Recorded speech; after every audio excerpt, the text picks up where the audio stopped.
आज स्थिति है कि हमारे पास जो नॉलेज है कि हम कालीन को निर्यात कर सकते थे विदेश में, और वो आदमी आज काउंटर पर गमछा बेचने के लिए मजबूर हो रहे हैं।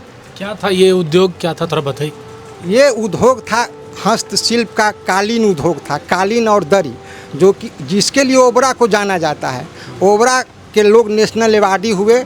यहाँ पर हजारों बुनकर हैं जो कि इस काम को कर सकते थे, लेकिन आज उनको हम लोग काम जो नहीं संस्था दे रही है महफिले कालीन ओबरा, उसके वजह से उनकी स्थिति बद से बदतर हो रही है। कोई ठेला चला रहा है, कौन माने स्किल लेबर अनस्किल लेबर में सारे लोग बदल गए, ये स्थिति बनी हुई। क्या आवश्यकता क्या है, डिमांड क्या है उनकी? डिमांड है कि जैसे इसमें तकनीकी का विकास हो।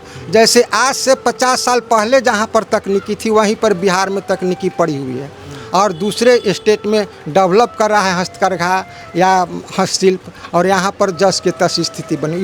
इस सेक्टर में कोई काम नहीं। नीतीश सरकार की ओर से 10 लाख रुपया तक का लोन दिया जाता है उद्योग करने के लिए। कोई गाड़ी खरीद रहा है, कोई कुछ खरीद रहा है, तो उस तरीके से यहाँ पर ये लोग लेकर के कुछ क्यों नहीं कर पा रहे? नहीं, उसमें क्या है ना कि उसमें हमारा अपना जो ओपिनियन है कि आप जो 10 लाख लोन दे रहे हैं वो लॉटरी सिस्टम से नहीं दें। उसमें कुशलता को देखते हुए दें। आप मान लीजिए कि लॉटरी सिस्टम में आप दे रहे हैं तो हम कुशल हैं, हमको नहीं मिल कर के अकुशल को मिल रहा है, और उसके चलते जो है उस सब का खाता NPA हो रहा है। आज के तारीख में जितना भी 10 लाख रुपया लेकर के उद्यम जो लोग कर रहे हैं उनका 90% खाता NPA हो रहा है। चलिए, मतलब आपका चाहत है कि इस तरह का आप लोगों को उद्योग अगर मिलता है तो स्किल डेवलपमेंट, स्किल्ड लोगों को अगर लोन मिलता है तो उससे लाभ मिलेगा। हाँ, लाभ मिलेगा, और वो धीरे धीरे आगे बढ़ेंगे। जैसे ये कालीन उद्योग, हस्तकरघा उद्योग है, जिस तरह से डायरी उद्योग को फेडरेशन बनाया सुधा, उस तरह से इस सब उद्योग को भी फेडरेशन बना करके और कुशल लोगों को लोन दे करके और प्रोडक्शन के मार्केटिंग कराए तो इसमें काफ़ी लोगों का नियोजन है और पलायन को रोका जा सकता है। हमारा नाम राजनंदन प्रसाद, प्रबंधक सचिव महफिले कालीन ओबरा। ओबरा की एक बहुत बड़ी डिमांड है।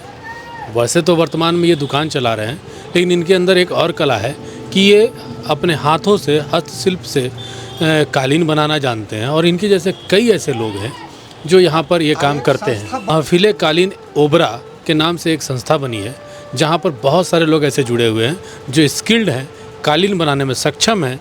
अगर उनके लिए सरकार कुछ ध्यान दे देती है तो सरकार की ओर से इनको एक राहत भी मिलेगा, और यहाँ का जो फेमस कालीन है वो देश में नहीं विदेशों तक भी जाएगा।